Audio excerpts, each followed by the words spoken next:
So let's start with your why for competing in HYROX. Like what motivates you for the training and the competing? What's the reasoning behind it? Do you want to start, Tom? Yeah, thanks, Greg. So the why actually changed for me after we started with HYROX. So before we started, it was more improving my fitness, going for challenges in CrossFit, triathlon, ultramarathon, and actually creating lasting memories with a lot of friends, making friends in different kinds of sports. And for me, extra, it was also trying to beat Pieter in as much competitions as possible. That was my why at the time. And then we started to do HYROX in 2023, and then it switched a little bit. Instead of improving my fitness, it was improving my performance, and then specific towards HYROX. The memories are still there. You visit a lot of amazing cities, meet a lot of extremely fit and motivated people. So that stayed the same. And then instead of beating Pieter, we found a mutual goal to beat the rest of the world. Actually, it's crazy to say, but that's what it is. And for now, that's why I compete. And combining it with Pieter, it has a nice ring to it that you can compete against the world with your best friend, best colleague. So that's the why for me. Have you guys known each other for quite a while then? Yes. We studied together, so I might miss a year or two, but I think it's 2011 that we went to the university, and then we were together in our first year of sports sciences. So that's where we started, where our journey together started as shy little students in a big city.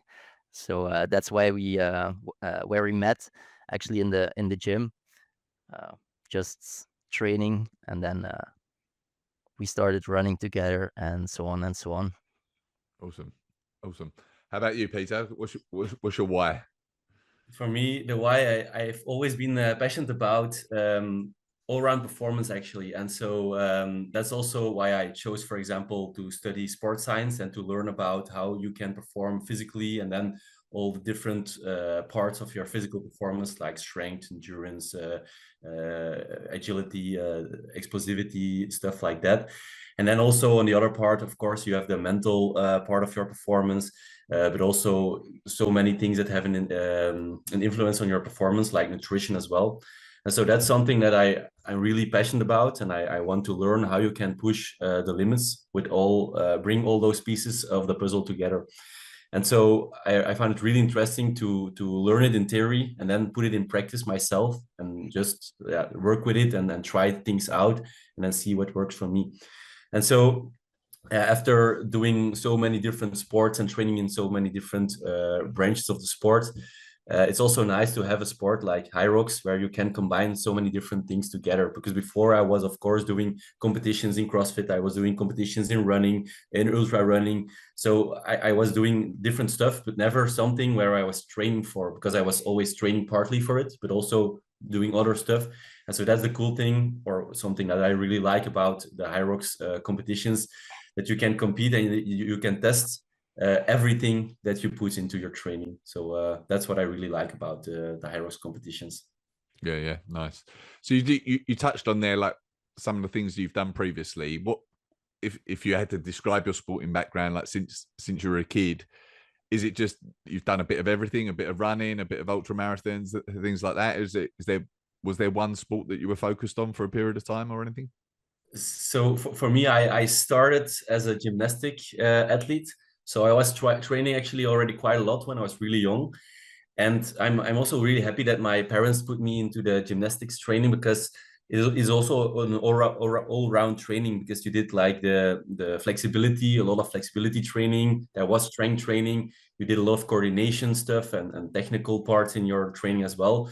So I think that it gave me a really good base for the rest of my life and my sporting career. And then, of course, when we were on holidays, we were combining like we did windsurfing. I did some running with my parents. We did some climbing. Yeah, a lot of different stuff. And then I learned new sports, and I added like also the football. I started also doing winter sports like skiing and snowboarding.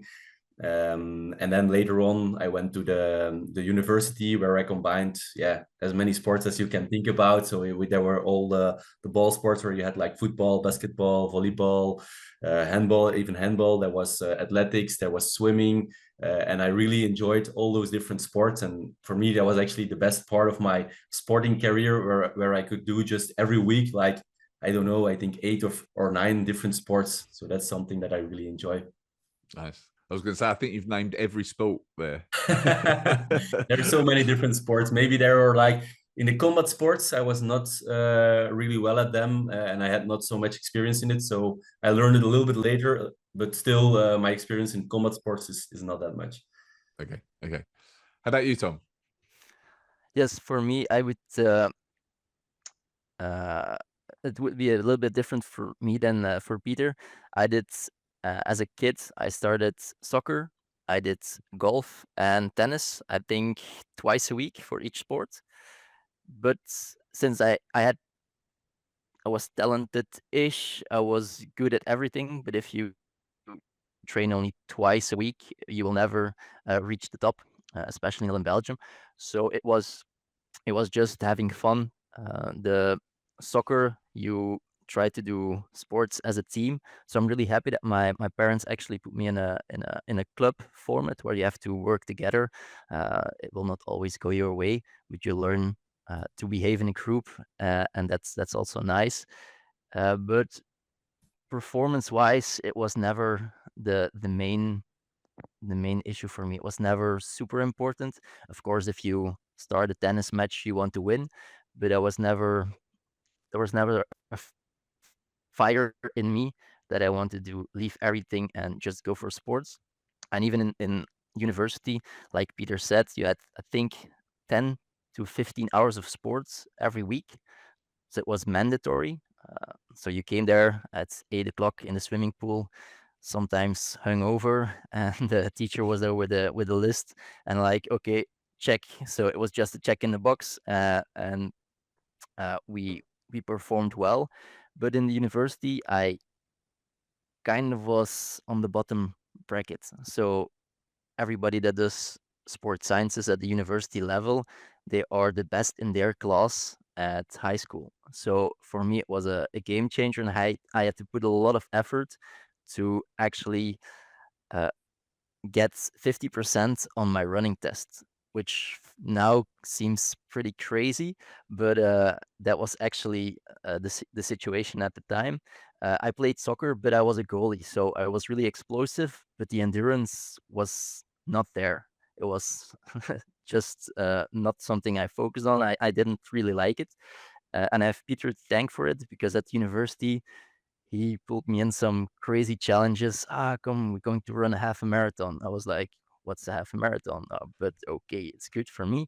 So we just started and we progressed. We went for longer distances. And if you do sports together, it's always more fun. And I think you can outperform yourself.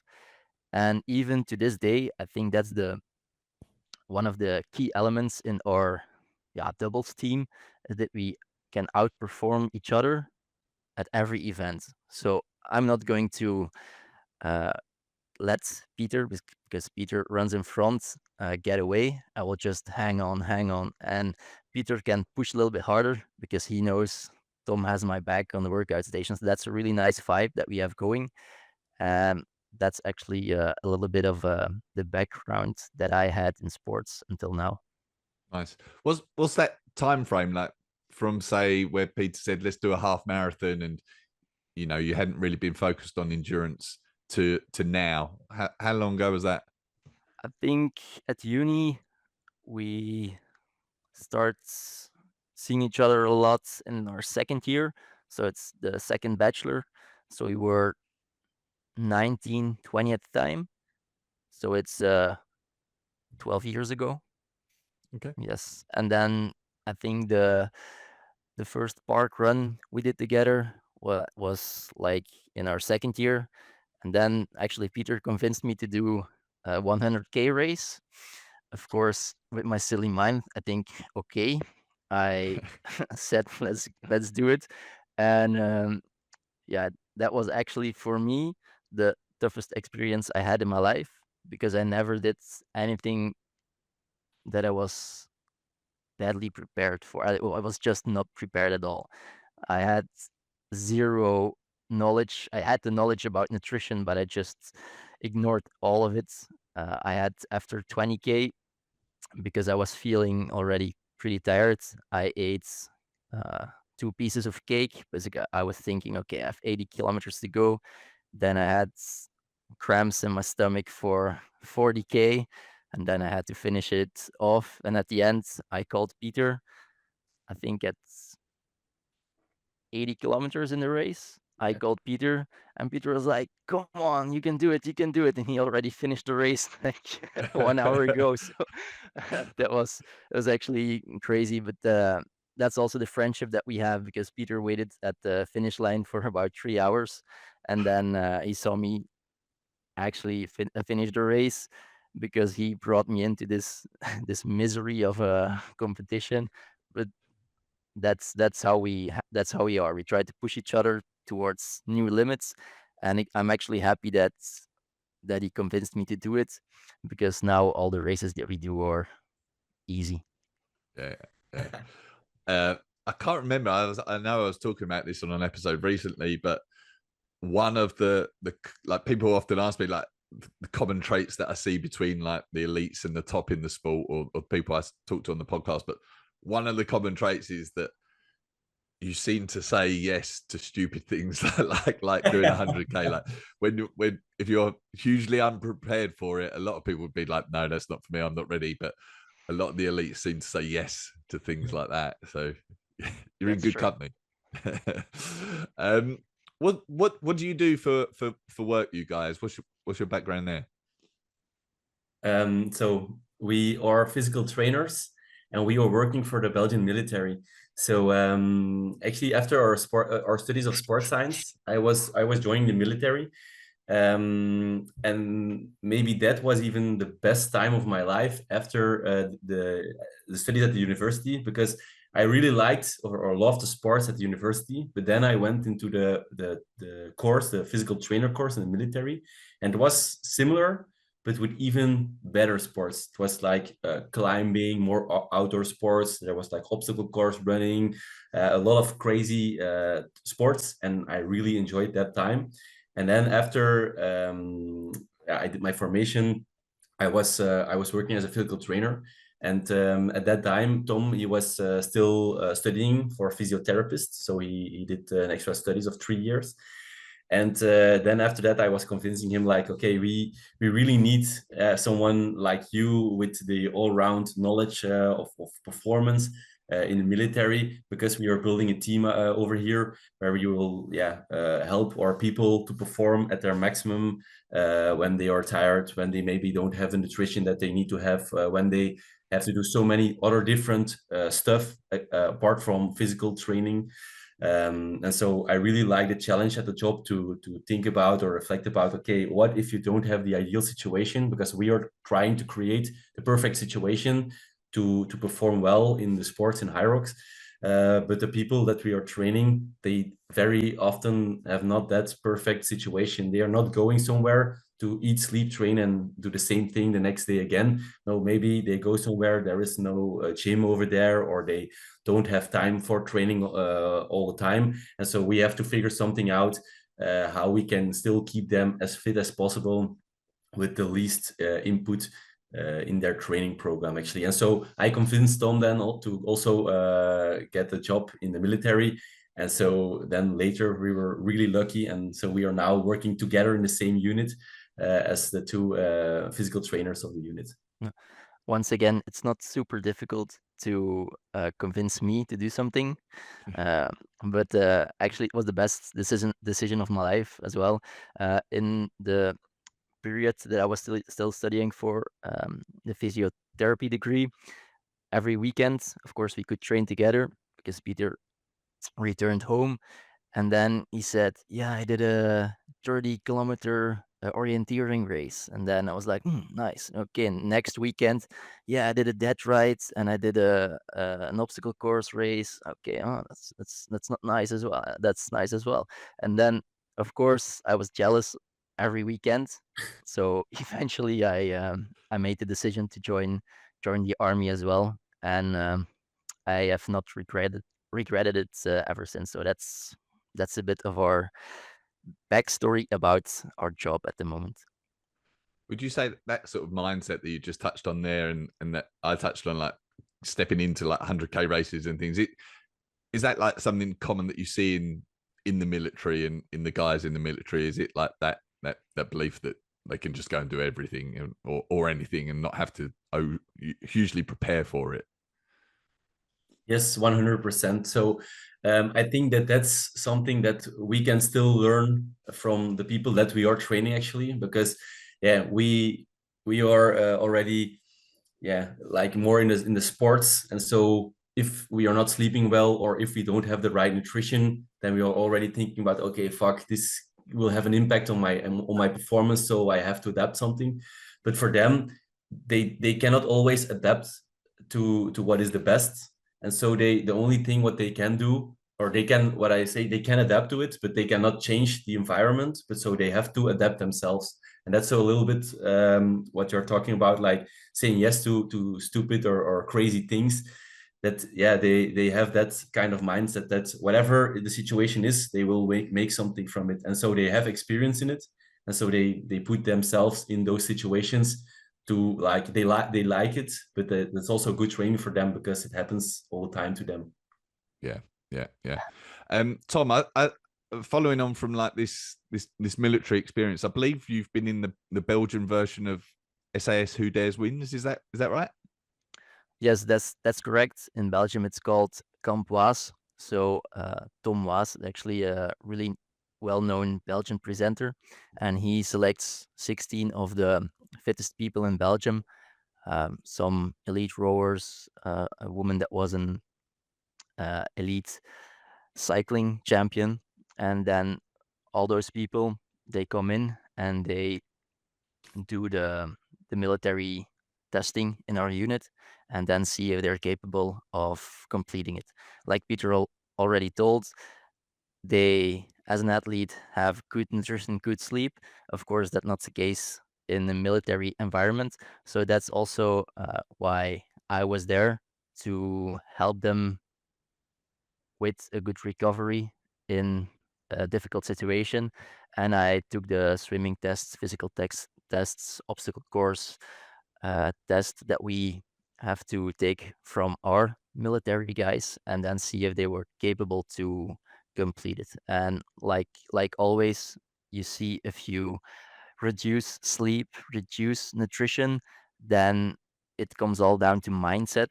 And then you see which elite athlete has the right mindset for a military setting. Of course, probably if they are a world champion, they have the right mindset in their sports, but it's kind of different if you have it in a environment where maybe a little bit more danger is involved.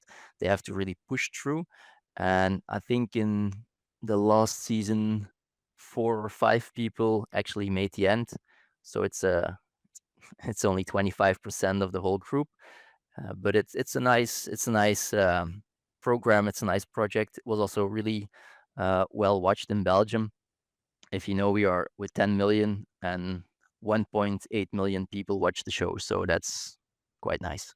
Oh, nice, awesome. All right, so let's talk a bit about HYROX. So you guys are obviously very good HYROX athletes. You're typically associated with doing the doubles together primarily. Is that because you enjoy it more? Yeah, actually it is. So we started in doubles, our first race, and we also like to take challenges together. So we start our first race in doubles, and it turned out that we were quite well at it together. So that's where we just continued training together, we kept pushing together. We did our first World Championships together. We became world champion in our age group, and so yeah, at that moment we believed that we were really good in the doubles, and so we continue doing it. And then of course every season we try also to put in some individual races. But the thing is that you always have to train a lot to reach the highest level, and yeah, to motivate us for pushing through all those different training blocks. It's always nicer if you can do it together, and then it's also nice if you have a common goal and it's not an individual goal. And so that's one part. And of course what we also see is that in the doubles part we are at the elite level, so the highest level in the world, but in the individual part we still have some work to do. And so at the moment, yeah, we just enjoy a lot the doubles racing. We think we are better at it, and we enjoy it more. So yeah, that makes 1 + 1, and that's 2. Do you ever argue in a race? Actually, actually, the fun part is communication is really important during a doubles race. But I think in the last 5 races, there is maybe a total of 10 words that we've spoken together, because it's just routine. So we never say something to each other. We know what to do. We have a race briefing, and the race goes as we expected because we train it so often. So we communicate really good in training, and of course, communication goes both ways. So the good, the bad, and the ugly.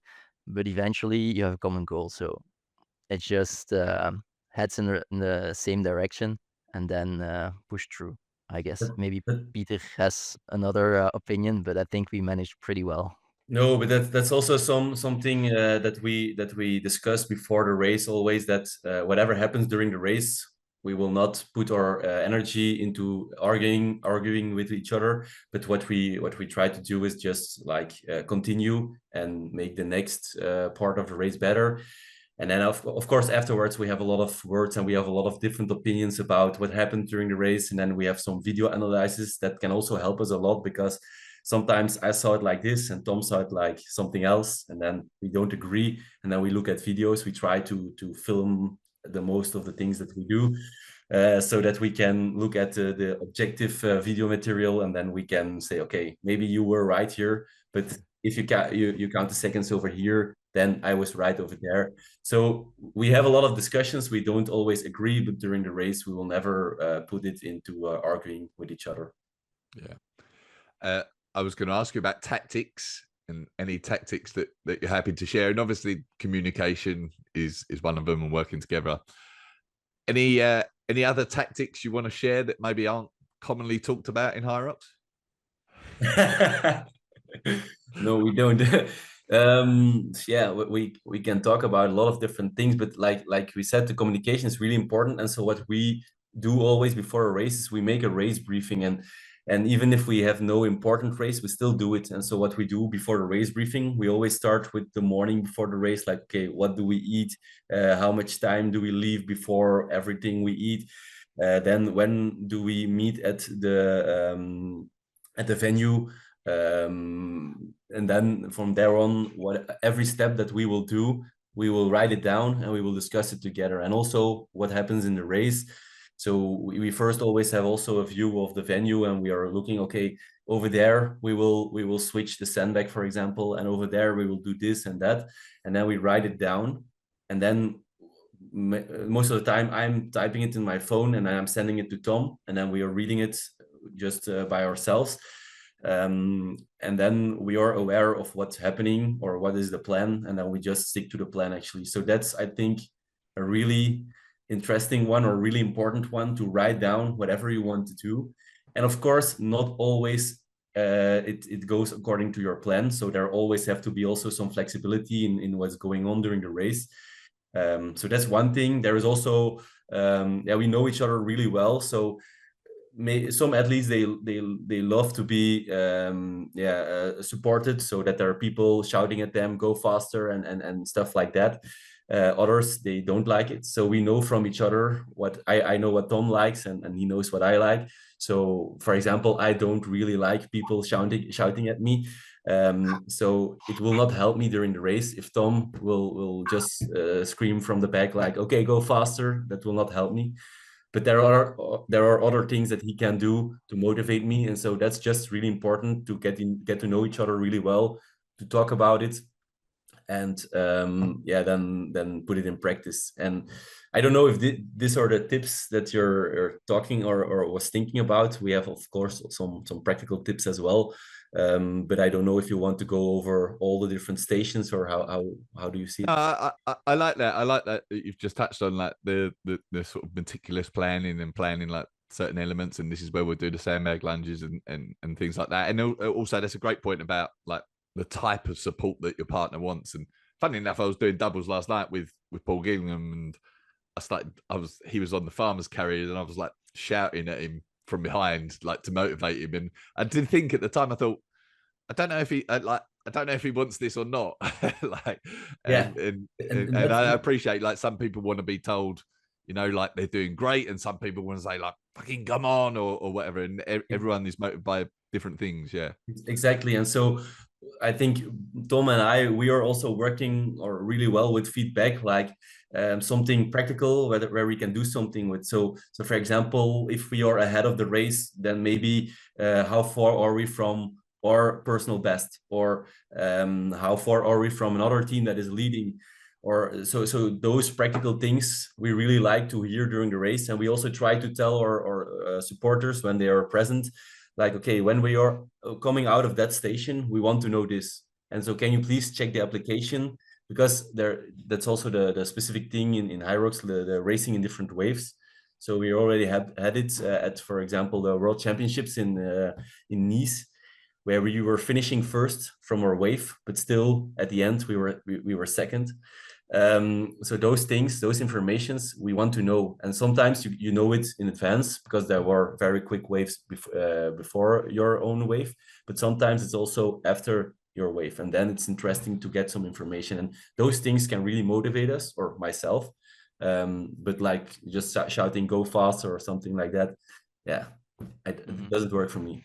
Yeah. Maybe the one thing that I can add, of course, there is a lot of video footage available on Instagram and YouTube, for example, and I see the elites racing together, and they're individuals who are on a physical level one level above us, but in my opinion, they sometimes make weird race decisions. For example, if I've seen it before, an elite guy that does 100 wall balls at the end and has a wall ball time of 350, which is a really impressive wall ball time with a wall ball of 9 kilograms, but you are doing a doubles race. So that's where you lose, in my opinion, 20 dumb seconds. And I believe that we really have a strategic plan where we, with our physical capabilities, are not losing time. And for us, it's only putting the work in, getting better on the individual stations. But we found a recipe, I guess, a really good strategic plan to perform at a really high level. So that's also nice because we see how fast the level in HYROX is rising. It's incredible where we started 3 years ago, and the people who start HYROX here in the second race, they go under 60 minutes, which is it's quite crazy. But I believe that for the doubles race, we are maybe one step ahead of the competition. Yeah, with the tactics, so that's something really interesting. Yeah, we are analyzing it a lot, and so tactics is just something when you're racing in doubles, it's getting maybe even more important than you're racing in singles, and that's also something that we learned last year at the World Championships. There was also like a elite relay race, and so there you have like 4 people from each country racing against each other. You were also present there. You were doing. The talking on the video, but so what we did a lot of analysis. Okay, what is the best on which station? Should you put a woman or a man on these stations, and then where can you lose time, where can you win time? And so, like Tom said, we are estimating that there are competitors from us that are physically stronger, but because we are using the right tactics, that we can also win something with that. And so we also did at the World Championships, the relay, with our little Belgian country team, but still we are not that small because also the girls from our team are quite good, Charlotte and Margot. But so we managed to get a 5th spot, which was still some prize money attached to it. So we were really happy with it actually. And we were beating some big teams with elite 15 athletes in it, by maybe just choosing a better tactics. And so in doubles, it's maybe also something important. Okay. And just one like fairly simple example of what you were just touching on there is like having a woman do the wall balls, for example, because they have a lower target and then there's less distance to travel, and so it can be quicker. And there's potentially things like that throughout the race in doubles and relay that some people aren't considering. Exactly. So Tom, he made an Excel file where he was just comparing like the elite 15 times from the best, I don't know, 5 guys and girls, and then comparing on the stations how much the girls were losing on the guys or winning on the guys. Like you said, in the wall balls, it is winning. And so based on that, we also decided, okay, on these stations we have to put a girl, and on these stations we will put a guy. Yeah. And now we can stop with the tips and the tricks, because I want to make some money at the World Free List this year again, Pieter. I've got one more tactics question, and we'll cut it out if you don't want to talk about it. But I heard that in Vienna on the farmers carries, your handover between of the kettlebells, like you don't actually put it down on the floor, so one of you comes from behind and literally takes it out of the hand and carries on. Is that right? Yeah. Yes. So like Pieter already mentioned, I'm a data freak, but I'm also a rules freak. So that's actually one advice I would give at somebody that starts HYROX: read the rule book, because you can train every day for 2 hours and then get a penalty on the, let's say, the sled pull, and you lose everything. But in the rule book, it is not really specific about how you have to give the kettlebell to your teammate. And like you do in all the other stations, the lunge bag, you give the lunge bag to your partner, the wall ball you catch and you give the wall ball to your partner. So we actually did the same with the kettlebells. And the first time we used it was actually in the elite qualifier in Melbourne. But of course, because it is a little bit of a gray area, we first went to the race director, and he was like, that's actually really nice that you thought about it, because it is not in the rule book and it is allowed. So if you do it in the race, I will not do anything. So it's allowed. And then in the Netherlands, we did it as well. Went to the race director, asked it, and so it is not in the rule book. So in every sport, you try to search for the 1 and the 2%, and that's what we do. That's where we are maybe, a little bit more far ahead than the rest. And it's not much of a secret anymore because we've just No, it's not a secret. Actually, after the race, I was thinking about what would be the best outcome now, that they change the rule for us, which would be quite nice if you have, as an athlete, an impact on the sport, or that now everybody is going to do it. And I was like, I think it's pretty cool nonetheless, which one is going to be changed. We are really curious about it, because we were also thinking ourselves like, okay, passing the kettlebell like that, it can be dangerous if you drop it on your foot or something. But on the other hand, if from the organizational side, you put in a rule book that it's not allowed, and you have to put judges over there that check the fact if people are passing the kettlebell or not. So that's also not that easy. And so our point of view is that some movements you just also have to let people do whatever they do, because you cannot control everything. So you don't want too many discussions afterwards with the judges, like they did it or they didn't do it. So yeah, our piece of advice, if we can give some advice to HYROX World, is just let it go and see who is doing it and who is not. Yeah, nice. You touched on the Melbourne elite qualifier. where basically you've qualified for the Elite 15 doubles in Chicago. How was the race? Was it good fun, good competition? It was a crazy experience. It was really crazy. First of all, making the decision to go to the other side of the world to race, to like, okay, we are good, but are we that good? And what are our chances? And then just you decide like, okay, fuck it, let's just see what it gives. And then we went there. We didn't have that much time because there are so many advantages of being colleagues and working together and getting to know each other. But the disadvantages that our time window of being abroad for a long time together is not that big. So we had like a time window of 8 days, weekends included. So yeah, we flew in for 3 days before the race. And then 2 days after the race, we had to fly back again. So it was a really short trip for such a long trip. But then, yeah, during the race, we still had a little problem with the jet lag, but we managed to push through that. And it was a really high level race. It was we were really enjoying the race. One moment in the race we were even 5th, and so that was a moment that we start like, okay, fuck. Imagine that we are not in top 3. What will happen with us? But then you make or you turn the switch and you decide like, okay, even if it's for the 4th place, let's race, because maybe there is one of the first 3 teams getting injured, and then you still have a spot. So let's not think about the outcome, but let's keep pushing and then see what the outcome will bring. And then after the race, we even saw that we were just like, I think 8 seconds behind the first team.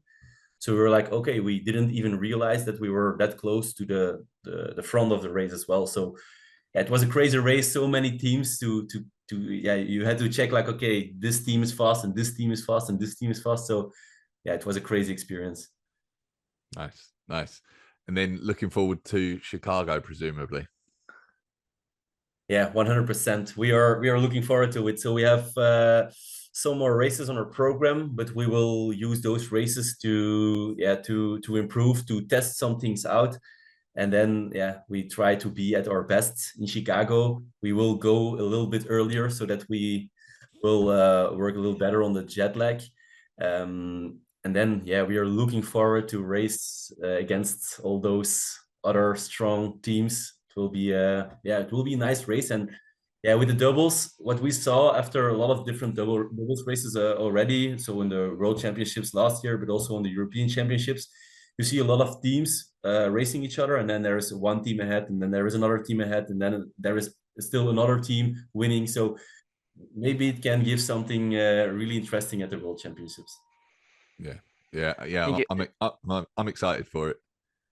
I think the doubles race will always be a lot more exciting in terms of the people that have a chance of winning, and of course the end times are closer together, so it will be a sprint finish. But it's getting quite normal in HYROX, as you saw the race in Glasgow, so the sprint finish, but it adds an extra layer of excitement towards the race, I believe.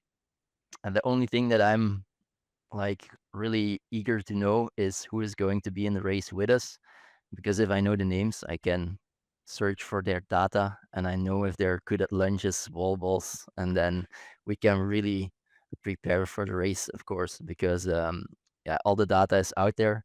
It's also nice that HYROX can give the information to the competitors, so it's quite fair. But for Chicago, we are not ready yet, but we will be ready in June. Okay, nice. Let's can we just touch on your training and what you're doing in training, like in terms of running, which is obviously a major part of HYROX and doubles especially. What sort of mileage or how many kilometers are you doing a week in your training running? Yeah, of course, not every week is the same mileage. So we measure it in kilometers, so I can also express it only in kilometers. But so we have, I think, our 100% weeks or around 85 kilometers, and we are always in between 50 and 85 kilometers. Okay. And the type of training that you're doing for your running, what does that look like? Like, how much zone 2 are you doing? Are you doing a lot of threshold work? Are you going beyond threshold a lot? And are you going beyond threshold because it's doubles versus if you were training for singles? Are you, can you talk about that anymore? Yes, we do a lot of zone 2 work. We do a lot of zone 2 work as well on the HYROX, but we do 2 interval specific workouts a week. One is a only running workout that's always different. So our coach decides which intervals we do and what we need. So we do lactate testing. Sometimes we need a little bit more anaerobic work. Also, we are in a doubles team, but we have a different physiology. So Pieter is more prone to be really good towards the longer duration. I'm more of a sprinter. Not a 100-meter sprinter, but a 400-meter, 800-meter sprinter. So I'm a little bit more explosive. And we are not doing the same training on Wednesday, for example, unless our lactate levels are the same when we do our running tests. And then actually one thing that Instagram disagrees with us, we do almost every week a HYROX simulation, but it is on a slower pace often. So the workout stations, we go all out, but the running will be zone 2 or maybe zone 3 sometimes, but that's the workout where we are going to search for a heart rate that is quite high. And during the duration of the year, that's quite similar. So we will have one HYROX simulation workout on Sunday, and we'll have a Wednesday interval training. Okay. And you're doing a simulation pretty much every week. Yes, exactly. So, but it is not every week all out. So that's just important to know. So it can also be part of like your zone 2 work, but of course there will be intervals in it. But so yeah, we do every week some HYROX simulation. Yeah. Okay. And what's the thinking behind that? If it's not necessarily all out, and if it's zone 2, is it to get used to the compromised nature and the movement of blood around the body? Is that like primarily the thinking behind it? Yeah, exactly. So the compromised running is really important in HYROX, and yeah, it's like that we adapt to it. And sometimes we even do bigger blocks of running. Like this week, we will do 1.5 kilometers running in between the stations. So yeah, we try to adapt to the running after every station. Mm-hmm.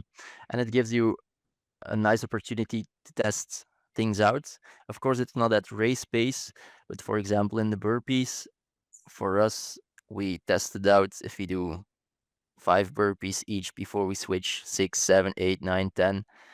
We all test it out, and then we see which is the fastest. And then at race day, we will try it out. So we of course, we discussed because it's different for both of us, but then we can at race day decide, okay, we're going for those reps at the burpees because we already did it maybe 2 or 3 weeks in HYROX sim.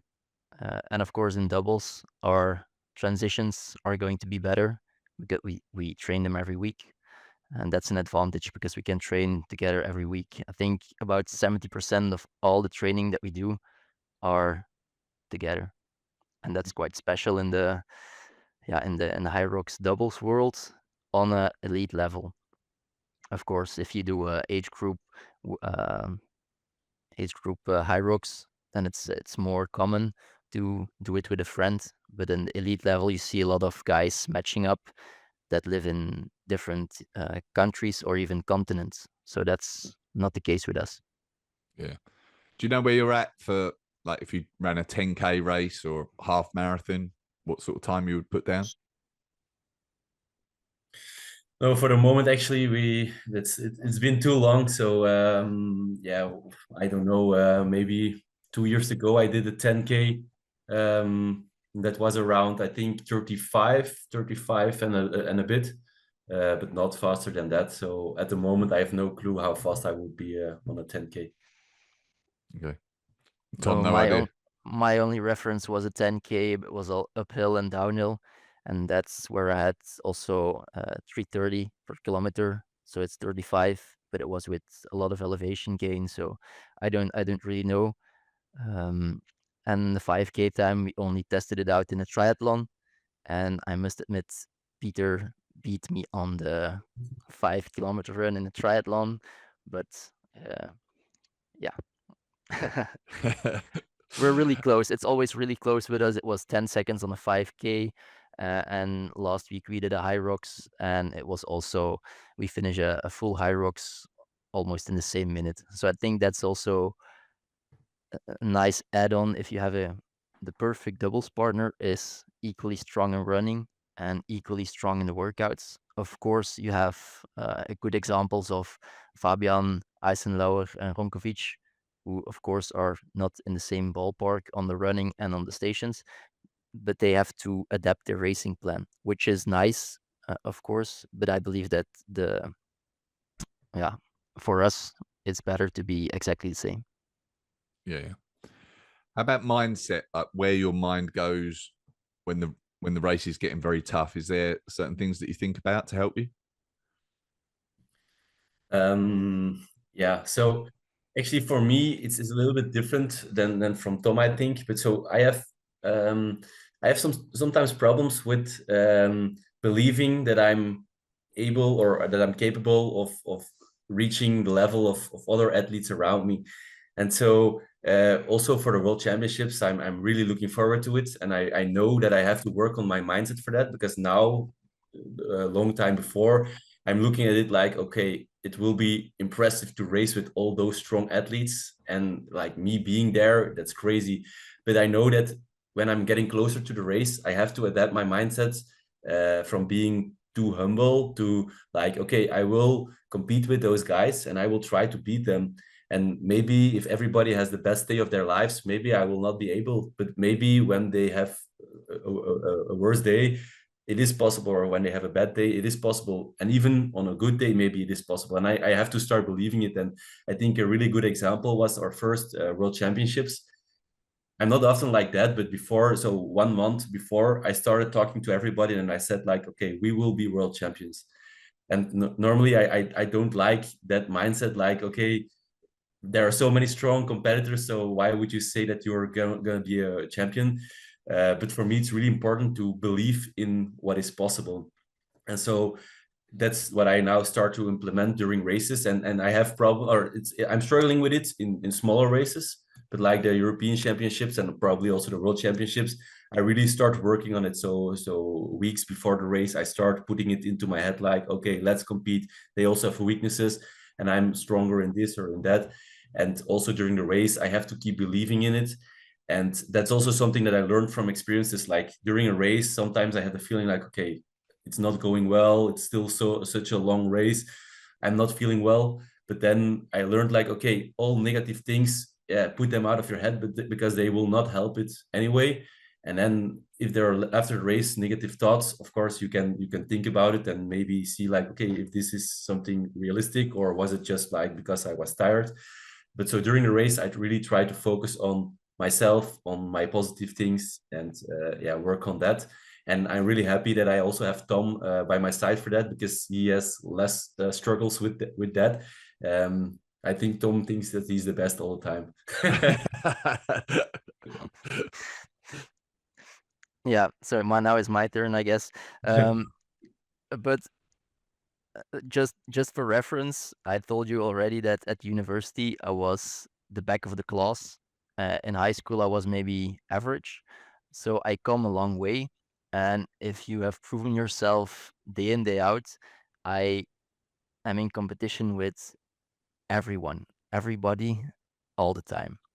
So in every race I start, I try to be the best because that was my mindset.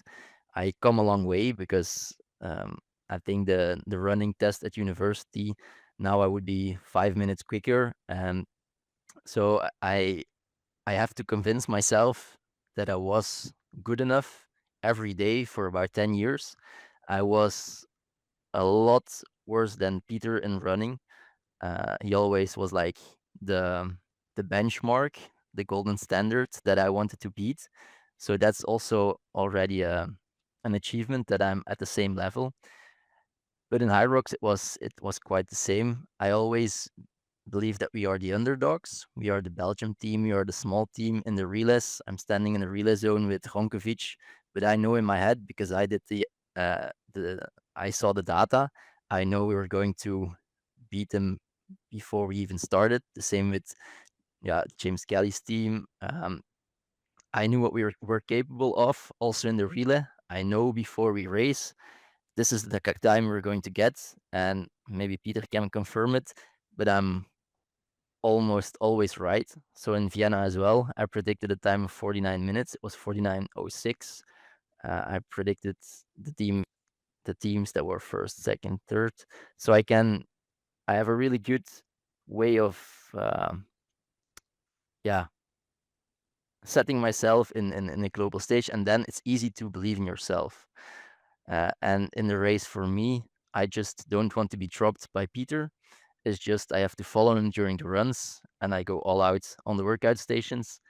And there's just no way that we train so hard and then eventually one of us is going to drop. I won't allow it for myself, but I won't allow it for Peter. It will never happen. And that's my mindset in the race. But yeah, maybe I think I'm the best all the time, but it has a yeah, it's not as simple as that. I trained really hard for it. Peter has trained really hard for it, and it's also a mindset that you have to have. Uh, Everybody has a WhatsApp group where you are trying to say, oh, "I'm going to win. I'm the best." We have a WhatsApp group like that as well.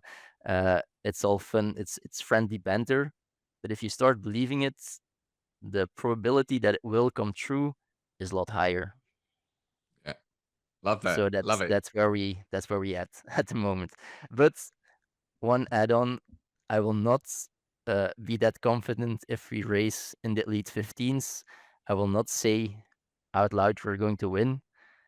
It's only in my head. Yeah. You keep it to yourself. Yes. I will never say it on a podcast that we are going to win the elite 15, but I will think it, and then the probability will be higher. But of course, you have to be realistic. But at the World Championship, we will have done everything in our power to be at our best. And then it doesn't matter really if we become first or last, because we're doing we're going on a really nice journey together. And eventually we will be at our best in June. And then it's all fun and games. It's really nice to do a race where you know you did everything, because you could not do more. So you will have the race of your life or not, but you cannot change anything. Yeah. All right. So there's a few standard questions that we sometimes finish up on, and one is, what's been your best sporting experience? Does anything stand out for you there? Yes, for me it's a race in the Netherlands. It's a relay race, and it's a really long relay race of 175 kilometers. And we were at the university at the time, and it's a race with 25 different athletes. So 8 female athletes and the rest are guys. And you try to run the 175 kilometers as fast as possible. But it's a stage race, so the distance is split in distances ranging from 3 to 11 kilometers. And we started with the idea of competing in this race actually with the same guy that started our HYROX journey. So it's Thierry Willigenberg. It's the fast triathlete of the Netherlands, who's also going to be an elite athlete in Chicago for sure, together with Hidde in the doubles, hopefully. And he said, this is a really nice race. We have to try to find friends and really good runners to compete. So actually, that's what we did. We competed in the race. We actually uh, won the race with the 25 students from the University of Leuven. And after the race, it's a really nice concept, because all the people that did the race, they come together at a festival. So it's 20, 30,000 people. They did the race. They traveled 175 kilometers with the group. And then eventually you have a festival with the prize ceremony as well. And then, of course, in the hall, we got the cup. We could raise the cup for that crowd, which was an amazing feeling. But actually, what was more amazing was that we collectively became friends. The 25 individuals became really good friends, and eventually, two of them actually got married. And those people were just, I was like, oh, he's a really good triathlete, and she's a really good runner. And I put them together in a team. They ran the race together, and then 2 years later, I got an invitation to their wedding, which is of course larger than life. It's something that you cannot describe. Pieter was also in the race, of course, because we do everything together. But on a on a journey level or on a sporting level, I think that was the pinnacle for me.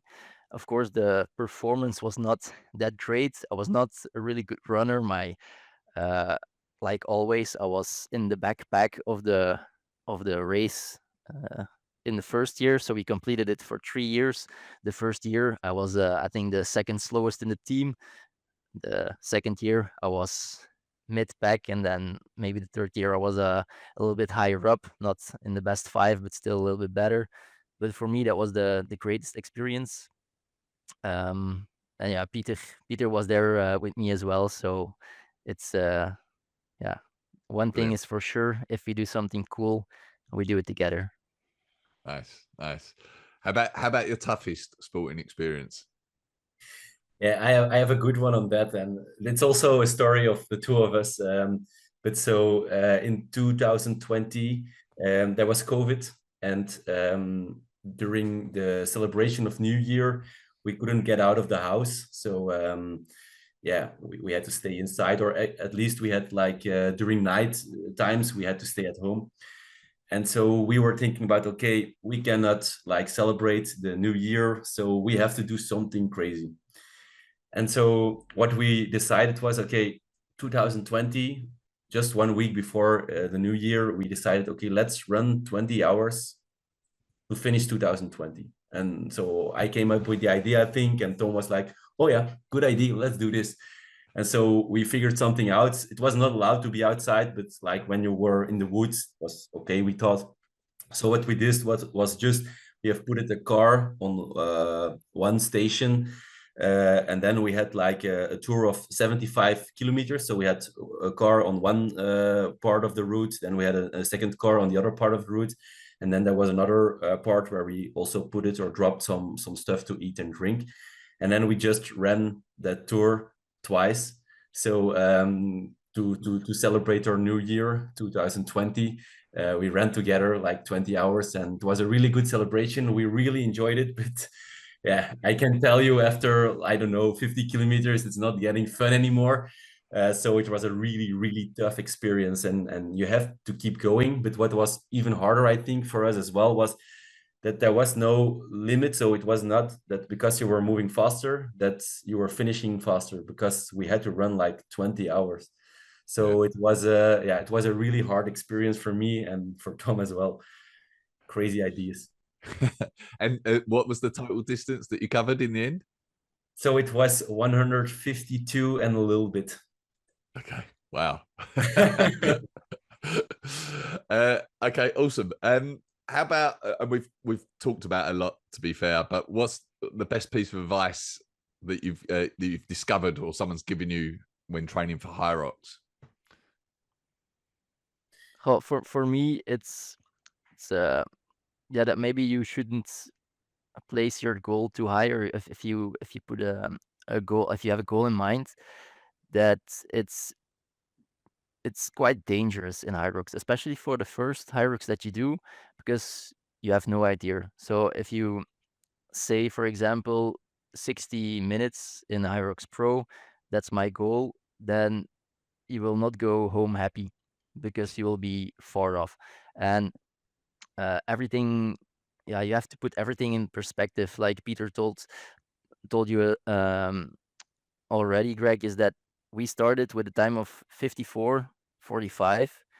Nowadays, 54-minute time in the doubles, it's not exceptional. It will get you maybe near the top 10, but it will not motivate you. It will not give you the pat on the back. Oh, you're really great with compared to other athletes. But we actually got that pat on the back, and we were like, oh, this is a sport that really suits us, because we started getting podiums, we started getting wins, and we got motivation from it. But you have to search the motivation elsewhere. It's not the time that is important, it's the improvement that you have on the stations, the journey that you have if you like to train, and your HYROX time isn't improving, your health eventually is. So that's what I would say that the best advice is. For myself, it's also an advice that I give myself, but it's difficult because you have the mindset problem. If you put 60 in your head, it's there, it's not going to leave.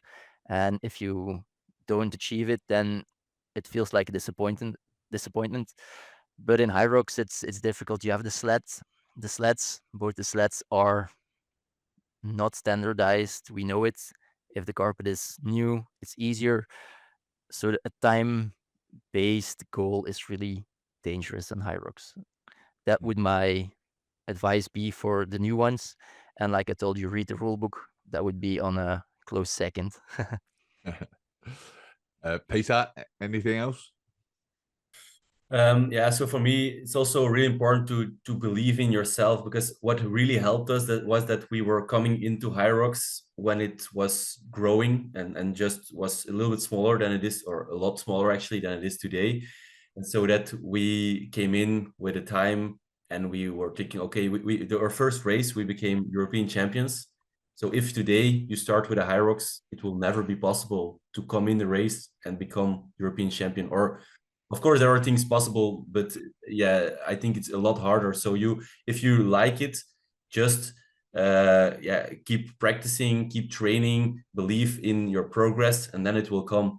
But because the sport is growing, of course, you cannot just step into it and being the best already. And I think Tom, he already talked about, or to me actually, he explained me that if you look at the Elite 15 the individuals, like I think Roncevic and Hunter, if you look at the amount of races that they needed to get sub 1 hour, for example, they also needed some time for that. So believe in yourself. If you start in the sports and you look at your own performance and then look at the Elite 15 and you think, okay, this will never be possible for me, that's not the right mindset. Believe that it is possible, do the work, do the training, and then see what it brings for you. Mm-hmm. It's actually a fun quiz question in the future. How many races did Alex Ronkovic need to get sub 1 hour, Mr. HYROX himself? Educated guess, Greg? 4. He needed 3 years, 3 years and a half, almost 4, and he needed 8 races to do so. Wow. Okay. So I still have 5 races in the individuals to beat it. No, but actually it shows how progress works. It's not linear. It's different for everybody, and he actually progressed every race almost. So he had a really nice curve, but for the motivation and for the mindset. But it is not the case. It's not always the case. So try to do you, believe in yourself, and just go for the small wins in sports and in life as well. Just enjoy the journey. And even if you have a really shitty race, you'll always meet some nice people at the venue. So you can take home 2 or 3 Instagram accounts where you just send them a message, follow them, and it will give you extra motivation for sure, but also some nice connections as well. Yeah, definitely. Awesome. All right. Well, this has been fantastic. It's been great to speak to you both. I appreciate it. What are your race plans? When will we see you next out on the race course? So we are getting out in our first Belgian race, so we are really proud of it, of course. But so it is, I can't believe it, but there will be the first race in Belgium. So still, there was no HYROX race in Belgium before, and so we will go to Mechelen. That will be our first race in 2 weeks. or 3 weeks, I think. And then we will do Tialf, also one of the Benelux, and then we will go to London to check where we are at that moment. And then still we have, so because it's an Elite 15 qualifier as well for doubles. And then we still have 1 month to work on the hopefully details to improve them to get ready for the Worlds in Chicago. Okay, awesome. And if people want to follow you, find out more about you, where's best to go? Is it your Instagram accounts? Yes, so Yes. they can follow us on Instagram, Pieter Maes and Tom Franssens. I think if you type that into Instagram, you can find our accounts, and we are always happy to connect with new people and maybe give advice or just discuss about HYROX topics. Mhm. Okay. My Instagram Awesome. name is Move to Improve, and I think if you listen to the podcast, you know why. That's the name that I chose, because I come from a mediocre athlete, and HYROX gave me the opportunity to improve, and then eventually with Pieter, reach an acceptable level in it. So that's why. Awesome. All right. Well, thank you for this. Been brilliant. Good luck for the rest of the season. Good luck for Chicago, and I'll talk to you soon. Yes, thanks, Greg. Thanks for having us. Bye.